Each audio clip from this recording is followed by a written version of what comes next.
Hello everyone, welcome back to my YouTube channel. आज चाहिँ म घिउको रेसिपी लिएर आएको छु। घिउ बनाउनलाई चाहिँ मैले 2 हप्तादेखि तवरलाई स्टोर गरेर राखेको थिएँ फ्रिजमा।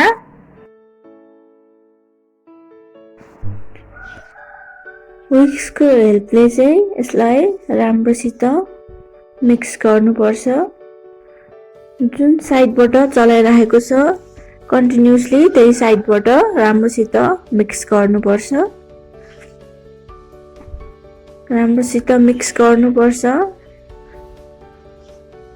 तवरलाई एकदमै त्यो बाक्लो भएर बसेको हुन्छ, त्यसलाई एकदम पातलो हुने गरेर मिक्स गरिराख्नुपर्छ।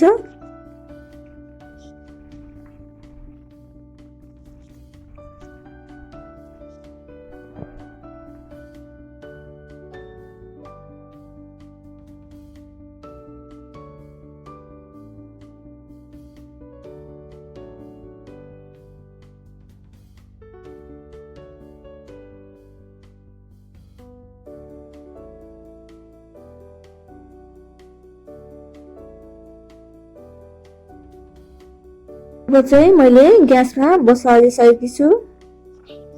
यसलाई मजाले पकाउनु पर्छ। आफै बिस्तारै बिस्तारै घिउ छुट्टिँदै आउँछ। हजुरहरूले हेर्न सक्नुहुन्छ।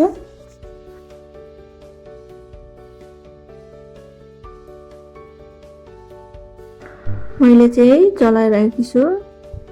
जति चलायो त्यति राम्रो हुन्छ।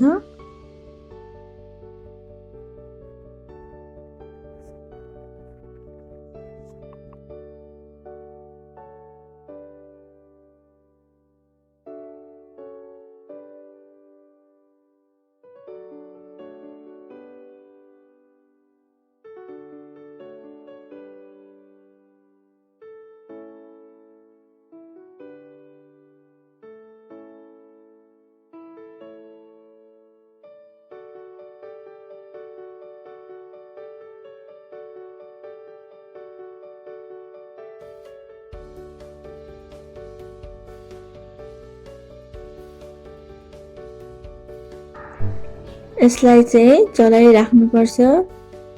जति चलायो त्यति राम्रो हुन्छ। अनि भाँडामा पनि टाँसिँदैन चलाइराख्यो भने। हेर्न सक्नुहुन्छ अघिको भन्दा कति घटेर गइसकेको छ।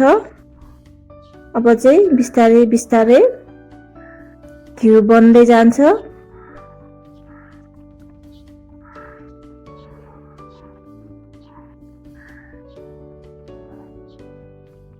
अब चाहिँ घिउ बन्न सुरु भइसकेको छ।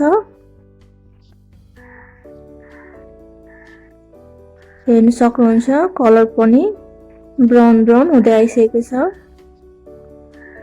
अब चाहिँ घिउ बन्दैछ। हेर्नुस् कति राम्रो घिउ बनेको छ। हामीले घरमै पनि तवरबाट यसरी घिउ बनाउन सक्छौँ।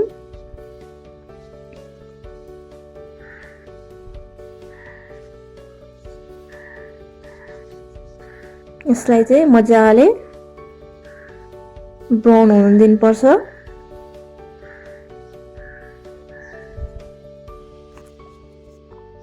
घिउ माथि माथि आइसकेको छ कति मजाले।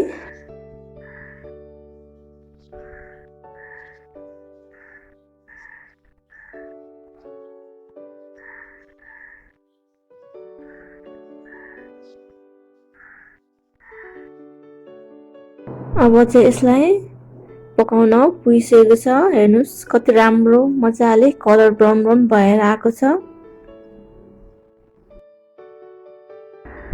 अब चाहिँ यो घिउलाई छान्नुपर्छ। छान्यो भने चाहिँ घिउ जति तल बस्छ फोहोरहरू जति माथि बस्छ। हजुरहरूलाई मैले बनाएको घिउको रेसिपी मन पर्यो भने प्लिज मेरो युट्युब च्यानललाई लाइक, शेयर एन्ड सब्स्क्राइब गरिदिनु होला। अनि छेउमा रहेको बेल आइकनलाई पनि प्रेस गरिदिनु होला नयाँ नयाँ अपडेटको लागि। अनि कमेन्ट पनि गरिदिनु होला कस्तो लाग्यो भनेर। Thank you for watching everyone.